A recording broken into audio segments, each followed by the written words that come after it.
Hello, എൻ്റെ എല്ലാ പ്രിയ സുഹൃത്തുക്കൾക്കും പ്രയാണത്തിൻ്റെ പുതിയൊരു എപ്പിസോഡിലേക്ക് സ്വാഗതം.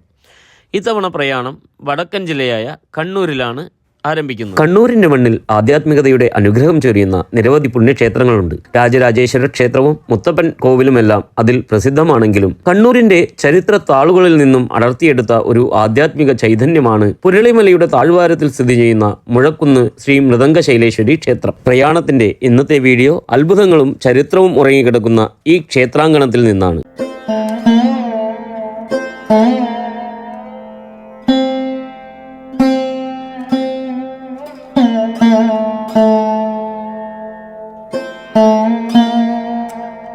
സംഗീതത്തിന്റെ ജീവൻ തുടിക്കുന്ന ഈ ക്ഷേത്രാങ്കണത്തിൽ കാറ്റിനൊത്ത് താളം പിടിക്കുന്ന കഥകളി പദങ്ങളുണ്ട്. ഇവിടുത്തെ കുളത്തിലെ അലകൾക്ക് നൃത്തമാടാൻ മൃദംഗ താളങ്ങളുണ്ട്. ശാന്തമായ ഈ കാവിലെ ഓരോ പുൽക്കൊടിക്കും പറയാൻ കലയുടെയും പടപ്പുറപ്പാടിന്റെയും കളരിയംഗത്തിന്റെയും കഥകളും ഏറെയുണ്ട്.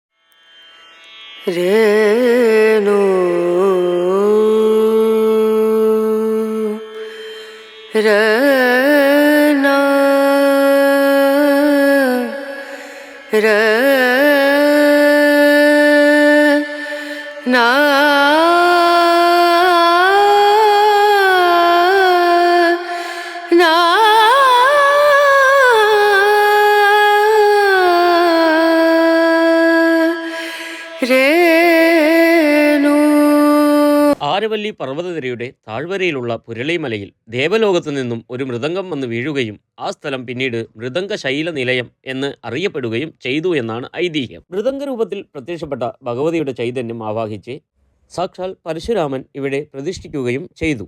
സംഗീത രൂപിണിയായ ദേവിയുടെ നാദം മുഴങ്ങിയ കുന്നായതിനാൽ ഇവിടം മുഴക്കുന്ന് എന്നും അറിയപ്പെടുന്നു.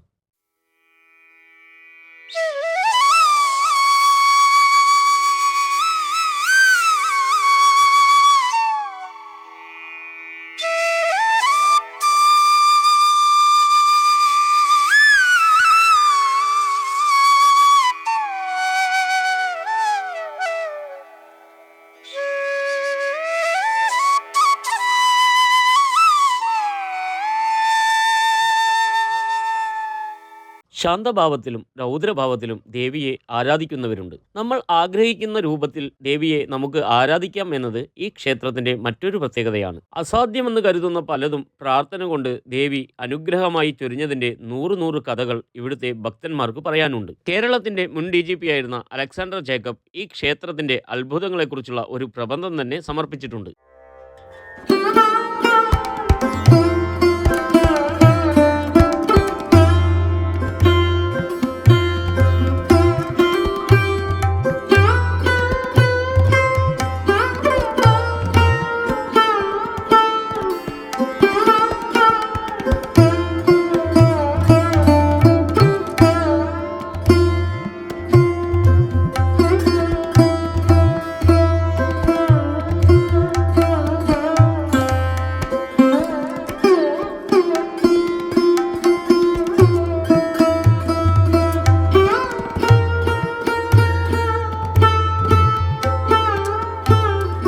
സമകാലീന ചരിത്രത്തിലും ഈ ക്ഷേത്രത്തിന് പറയാനുള്ളത് അത്ഭുതങ്ങളുടെ കഥയാണ്. മുൻ കേരള DGP വെളിപ്പെടുത്തിയതനുസരിച്ച് ഈ ക്ഷേത്രത്തിലെ വിഗ്രഹം 3 തവണയാണ് മോഷ്ടാക്കൾ അപഹരിച്ചു കൊണ്ടുപോയത്. എന്നാൽ ദേവിയുടെ അദൃശ്യ ശക്തിയാൽ മോഷ്ടാക്കൾക്ക് വിഗ്രഹം ഏറെ ദൂരം കൊണ്ടുപോകാൻ സാധിക്കാതെ വഴികളിൽ ഉപേക്ഷിക്കുകയും വീണ്ടും ക്ഷേത്രത്തിൽ പ്രതിഷ്ഠിക്കുകയുമാണ് ചെയ്യുന്നത്.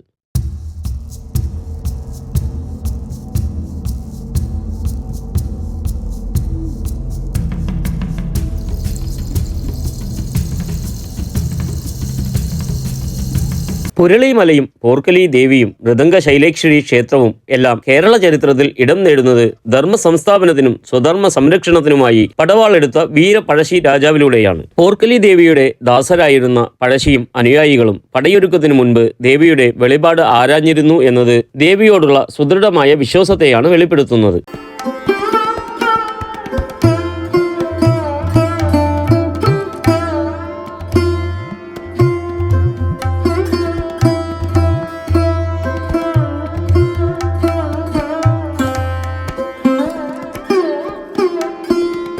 ദേവീ സങ്കല്പത്തിന് ഉപദേവതകളായി ശാസ്താവ്, കിരാതമൂർത്തി, നാഗത്താന്മാർ എന്നിവരെയും ഈ ക്ഷേത്രത്തിൽ പ്രതിഷ്ഠിച്ചിരിക്കുന്നു. ക്ഷേത്രത്തിന്റെ പടിഞ്ഞാറ് കവാടത്തിൽ കൂടി പുറത്തോട്ട് കടന്നാൽ ഒരു കിരാതമൂർത്തി ക്ഷേത്രവും അതിനടുത്ത് പോർക്കലി ദേവിയുടെ ഒരു ഗുഹാക്ഷേത്രവും ഉണ്ട്. ഈ ക്ഷേത്രങ്ങൾ ഇപ്പോൾ നിർമ്മാണ പുരോഗതിയിലാണ്. കൂടാതെ പഴശ്ശിയുടെ കൊട്ടാരത്തിന്റെ മാതൃകയിലുള്ള ഒരു മ്യൂസിയവും ഇവിടെ നിർമ്മിക്കുന്നു. ഈ ഗുഹാക്ഷേത്രത്തിൽ ബലി നൽകിയ ശേഷം മാത്രമാണ് പണ്ട് പഴശ്ശി രാജാക്കന്മാർ പോർക്കളത്തിലേക്ക് പോകാറുള്ളത് എന്നാണ്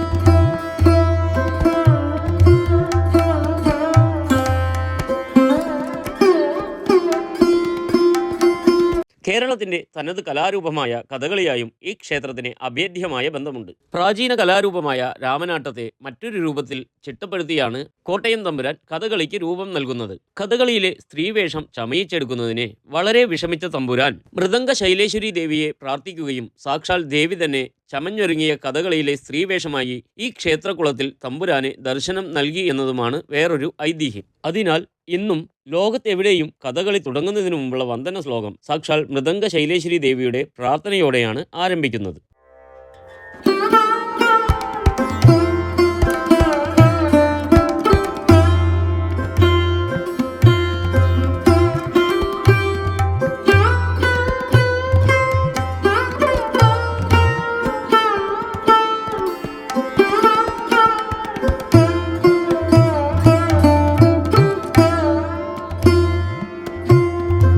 സ്വയം തന്നെ രക്ഷിക്കുന്ന ശക്തികൾക്ക് മാത്രമേ കലിയുഗത്തിൽ മറ്റുള്ളവർക്ക് ആശ്രയമായി നിലകൊള്ളുവാൻ സാധിക്കുകയുള്ളൂ. ലോകത്തിന്റെ മാതാവായ ജഗദംബ ശ്രീ ദുർഗാദേവി അഭിഷ്ടവരദായിനിയായി ഇവിടെ ഇരുന്നുകൊണ്ട് കലിയുഗത്തിൽ ഭക്തർക്ക് സാമോദം, അനുഗ്രഹാശിസുകൾ ചൊരിയുകയാണ്. ആധ്യാത്മികതയുടെ പുണ്യം ചൊരിയുന്ന മുഴക്കുന്ന് ശ്രീ മൃദംഗ ശൈലേശ്വരി ക്ഷേത്രത്തിലെ വിശേഷങ്ങളും ചരിത്രവും എല്ലാവർക്കും ഇഷ്ടമായി എന്ന് വിചാരിക്കുന്നു. പ്രയാണത്തിന്റെ യാത്രാമധ്യേ ഞാൻ അനുഭവിച്ചറിഞ്ഞ ദേവിയുടെ ആധ്യാത്മിക പുണ്യം എന്നെ കേൾക്കുന്നവർക്കും കൂടി ലഭിക്കണം എന്ന പ്രാർത്ഥനയോടെ ഇന്നത്തെ പ്രയാണം ഇവിടെ നിർത്തുന്നു.